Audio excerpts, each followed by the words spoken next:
Hallelujah. सभी को मेरे ओर से जय मसीह की। यीशु साय आज की रात की प्रार्थना में हम आप लोगों को बहुत तेज से स्वागत करते हैं।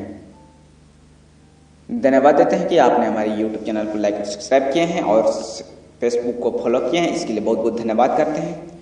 सचमुच में परमेश्वर की धन्यवाद करें, परमेश्वर की महिमा और आराधना करें कि परमेश्वर आज है जो हम सबों को लेके आया है। आज रात में परमेश्वर ने आपको संभाल के रखा, दिन भर में भी संभाल के रखा, जो अभी तक आप जीवित पाए जाते हैं। सचमुच में परमेश्वर की धन्यवाद हो, परमेश्वर की स्तुति हो, परमेश्वर की महिमा और आराधना करें। कई लोग हैं जो ऐसे होते हैं कि परमेश्वर का महिमा और आराधना नहीं कर पाते हैं और परमेश्वर का जीवित वचन को जानते हैं और मानते हैं, लेकिन फिर भी परमेश्वर की आराधना को नहीं कर पाते हैं। ऐसे समय में परमेश्वर हमारे बीच में से दूर हो जाते हैं और हम उनसे बातचीत नहीं कर पाते हैं। जब हम प्रार्थना करते हैं तो हमारी प्रार्थनाओं का उत्तर नहीं मिल पाता है। कितने लोगों को समझ में आ रहा है मेरी बातों को? सचमुच में जब हम प्रार्थना करते हैं तो हम प्रार्थना के द्वारा से हम परमेश्वर को अपने दिल की गहरे दिल से बातचीत कर सकते हैं और परमेश्वर को अपने दिल की बातों को बता सकते हैं कि हम प्रार्थना करें तो हम परमेश्वर के सम्मुख में अपने आप को घुटने टेकें।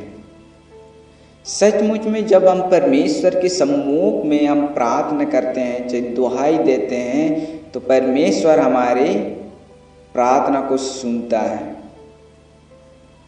कि हमारे शत्रुओं को भगाता है, जो हमारे विरोध करने वालों को, जो हमारे जीवन में नष्ट करने के लिए योजना को तैयार बनाता है, उस चीज़ों को दूर करता है।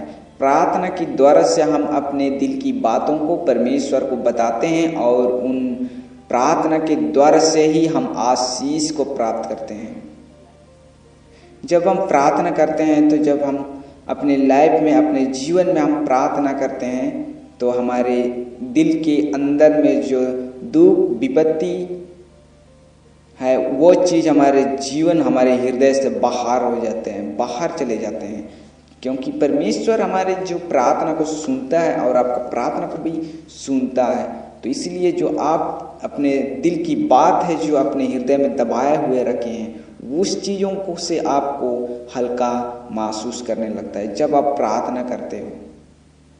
अगर आपका जीवन में प्रार्थना नहीं कर पाते हैं, चाहे वचन तो पढ़ते हैं लेकिन प्रार्थना नहीं कर पाते हैं, ये चीज़ कई लोगों के बीच में होता है और प्रार्थना नहीं कर पाते हैं, केवल चर्च जाते हैं और जाके आ जाते हैं और फिर से बाइबल पुस्तक को रख देते हैं, जहाँ पर भी रखते हैं, चाहे अलमारी चाहे कहीं पर भी रख देते हैं, तो हफ्ता में एक बार उसको ले जाते हैं।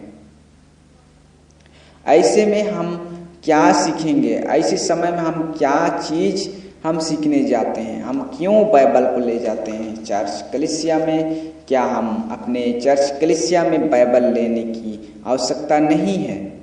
जब हम चर्च कलीसिया में बाइबल की पुस्तक को ले जाते हैं तो हम परमेश्वर का बोझ को उठा कर ले जाते हैं, जो परमेश्वर का वचन को लेके जाते हैं। और हम जब परमेश्वर का जीवित वचन को हम बाइबल पुस्तक के अध्ययन के रूप में हम लेके जाते हैं, जब हम परमेश्वर का जीवित वचन अपने जीवन में लेके जाते हैं, तो परमेश्वर हमारे जीवन और आपका जीवन में भी काम करता है। कई लोग ऐसे होते हैं कि बाइबल को छोड़ देते हैं और ऐसे ही चले जाते हैं। ये चीज़ क्या है? परमेश्वर हमारे जो व्यवस्था को दिया है कि परमेश्वर मेरे इस पुस्तक के द्वारा से परमेश्वर से बातचीत कर पाए और प्रार्थना करें, लेकिन हम पुस्तक नहीं लेके जाते हैं, बाइबल की किताब को नहीं लेके जाते हैं और दूसरे चीज़ों को लेके जाते हैं। ऐसे में तो परमेश्वर हमारी जो व्यवस्था है उसको नहीं बनाना था कि हम बाइबल को नहीं लेके जाते हैं। ऐसे लोगों से परमेश्वर वह भी आशीष देंगे। सचमुच में परमेश्वर का धन्यवाद हो कि आज की सुंदर रात के लिए हम आपसे दुआ करते हैं। पर प्रभु जी हम आपसे प्रार्थना करते हैं कि आज के सुंदर रात में प्रभु हर एक लोगों को तू संभाल रखना, सुरक्षित रखना पिता परमेश्वर। कल नया दिन देखते हुए आपकी महिमा और आराधना करने पाए। धन्यवाद देते हैं, सारे आदर महिमा तुझे देते हैं। हमारे सारे प्रार्थना निवेदन परमेश्वर का पुत्र यीशु मसीह का नाम से हम मांगते हैं। दया से सुनिए और स्वर्ग राज्य में ग्रहण कीजिए। आमीन। सभी को मेरी ओर से जय मसीह की। यीशु सहाय।